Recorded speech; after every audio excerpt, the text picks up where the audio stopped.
The human brain is a remarkable object.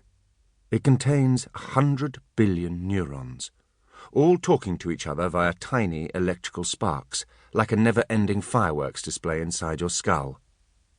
Your brain weighs 3 pounds. It makes up only 1/50th of your body, yet it uses up over 1/5 of your blood supply and oxygen. The brain is a hungry machine. It never shuts down. Even while you're asleep, it is awake, keeping your lungs breathing, your heart beating, the blood flowing through your veins. Without your brain, you can do nothing.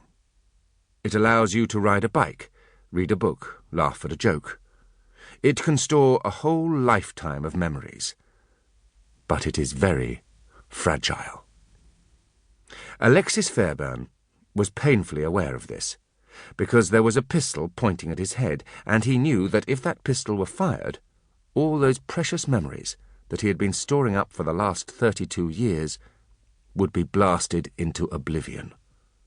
Then his lungs would fall still, his heart would stop pumping, the blood would freeze in his veins, and Alexis Fairbairn would cease to be. The pistol was a 6-shot revolver with a short, stubby barrel. Not very accurate at long range, but deadly enough close up. What made it more deadly was its grip, which doubled as a knuckle duster. The fingers of the man holding it were curled through big brass rings. One punch would shatter a man's jaw.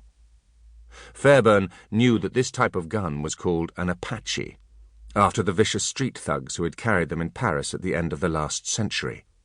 Their weapons had also carried blades that swung out and could be used like bayonets. He sometimes thought he knew too much. And even as he stared at the nasty black hole in the gun's nose, he heard a click, followed by a metallic scraping sound, and a 4-inch long spring-loaded stiletto blade slid out from beneath the barrel and snapped into place. Sometimes Fairbairn wished that he could be happy and stupid, blissfully unaware of everything that was going on in the world around him.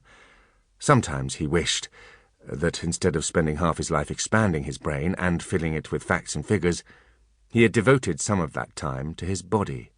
In moments like this, he wished that he had big muscles and quick reflexes. If only he had learned how to disarm a man, he might now be able to grab his attacker's wrist and wrestle the gun out of his hand, maybe even turn it on him.